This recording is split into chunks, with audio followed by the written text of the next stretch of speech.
Greetings, fellow men of culture.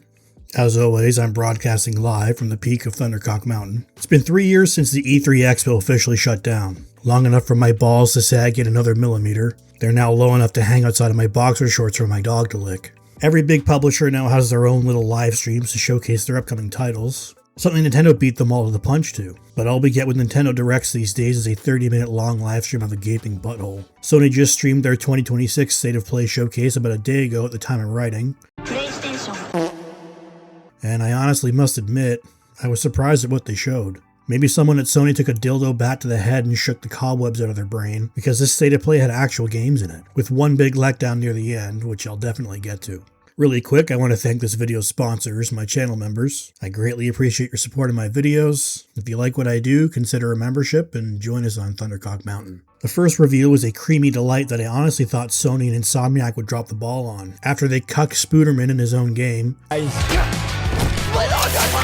I was expecting Wolverine to show up on screen, do a cool looking pose, only to have a strong independent black woman enter from the side of the screen and start beating everyone up. What they showed looked pretty cool, honestly. This is Sony and Insomniac, so odds are if this isn't a bait and switch, the sequel will be filthy ass. The short demo that looks too good to be true was everything I hoped would be in a Wolverine game. It is brutally violent. The kind of violence suburban moms thought video games were portraying back in the original Mortal Kombat. Wolverine sticks his extendable sausage fingers right up through enemies' jaws and they protrude from their forehead. At one point, Wolverine gets his back blown out, leaving a meaty crater through to his spine for a few seconds, which I figure they wanted to happen on screen to show off his healing factor. The bits of his suit that get damaged remain damaged after healing, which is a nice touch. All of this looks really cool, but keep in mind it's 100% marketing. Every second of this gameplay is heavily curated to make it look as cool as possible, and I would be surprised if the actual game looks and plays exactly like this. Logan is also canonically Canadian, so there's that to worry about as well. You're Canadian! Fuck you! The other pleasant surprise was the announcement of a Rayman Legends remake. Why they didn't choose to make a brand new Rayman platformer, I have no idea. It's probably much cheaper to remake a game even if it looks quite different. Rayman Origins and Legends are, in my opinion, some of the most well-designed and fun 2D platformers ever made. The art style makes them hold up forever, regardless of how much visual technology advances. So seeing Ubisoft give Rayman another chance gives me a tiny bit of hope that the few talented people still working at the company can focus on making a good game and a beloved franchise rather than squirting out another generic live service or Assassin's Creed game. It is Ubisoft though, so there will be something messed up about this at some point. Apparently they're holding Rayman 4 hostage awaiting the sales of Legends Retold. If Rayman is a successful IP, I don't know why they haven't made a game in the mainline series since 2003. So they can suck it. Speaking of sucking, the highlight of this year's State of Play is yet another bastardization of one of the best game series of all time. In true Sony fashion, the longer a series runs, the more they push what made it great in the first place out of subsequent entries. And they just had to take one of my absolute favorite game series, put a chick in it, and make it lame. God of War Lao Fei is a spin-off game of the main series, where you play as a strong, independent white woman, surprisingly. The events of Lao Fei take place in tandem with God of War 2016, right as Kratos and Atreus begin their frolicking through the tulips. What they show here is so generically Sony first-party game, it's getting to the point of parody. A third-person, over-the-shoulder action game where the characters constantly yap their inner monologue to themselves as they walk around. Okay. Burned clothes. The pyre. It happened. They're starting on the path. This definitely isn't the light of Alfheim. Shouldn't have been that difficult. Now, how about a way out? They can't just think thoughts. They need to announce everything to the player. Okay. I think they're gone. Just be careful. Fresh air. Of course, there's going to be a quirky side character companion that spouts quippy Marvel movie one-liners and jokes. And my name is Rue. The cube is Frank.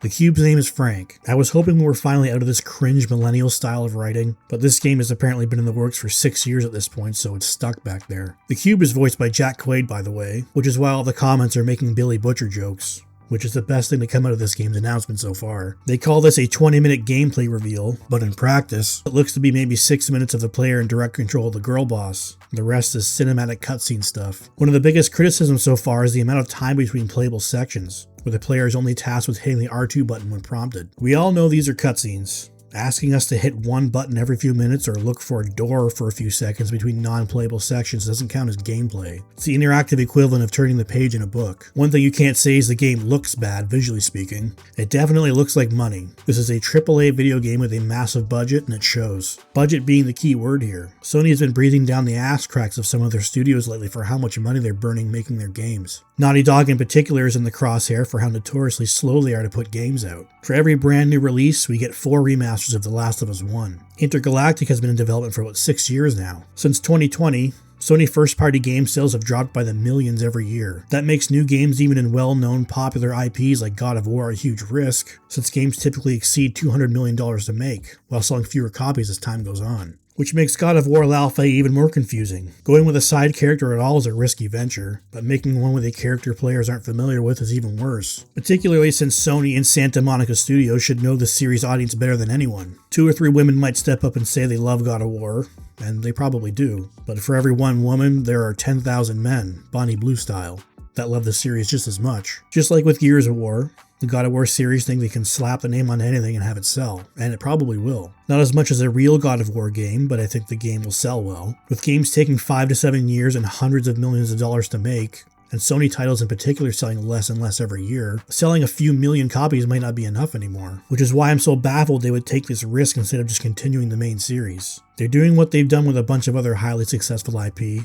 and just putting a chick in it and making it lame. They've gone the extra step here by also doing the obligatory uglifying. They could have made L'Alpha visually appealing, but they specifically chose to make her look like a 50-year-old wine mom from the suburbs. A stark contrast from her real-life motion capture model and voice actress, who was gorgeous. I feel like if any normal person was at Sony, and there was a big button that when you pushed it, made everyone choose to not make this but make a real God of War game, every single one of them would finger the button. Not even the original creator of this series, David Jaffe, thinks this is a good idea. If you don't know, David Jaffe is one of the most insufferably progressive people on earth. Not just progressive, but San Francisco, smell your own farts and think you're superior to others progressive. How did such a little bitch give us God of War and Twisted Metal? One of the brilliant minds behind this game is a woman named Alana Pierce, and if you know anything about this woman, you know why this game ended up the way it is. Apparently, she's been working as a writer on L'Alpha for the past 4 years, and confirmed such during her reaction to the game's reveal. She voices the Sister of Battle playable character in the upcoming Warhammer 40k Bolt Gun sequel, and please God let it just be voice work. I can't have that series taken away from me too, it's just too soon to lose so much. Besides the massive letdown, the State of Play did have some other titles to look forward to. Marvel ToeCon got 4 new characters revealed in the form of Doctor Doom,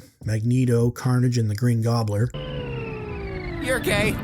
I don't care what anyone says, I'm excited for this game, which rarely happens these days. Arc System Works knows how to make a 2D fighter.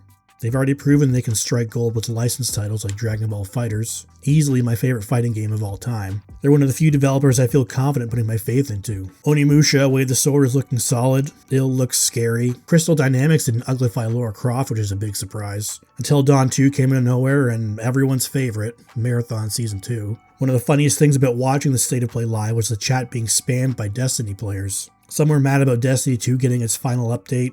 Some were asking for Destiny 3, but most noticeable was the lack of enthusiasm for Marathon. Once that trailer started, the chat exploded with Destiny support. People really do not care about Marathon. Overall, I was pleasantly surprised by the State of Play. Sony seemed to want to showcase actual games they know their customers want. Action games with cool protagonists, a Rayman remake, none of the expected live service reveals or so-called cozy games. As usual, take everything with a grain of salt. This is a massive commercial after all, so of course everything looks really good. Even I have to rein myself back in and view Marvel ToeCon with a bit of trepidation, and wait a few weeks after launch to see how the game actually is. We'll see how this all works over the course of 2026.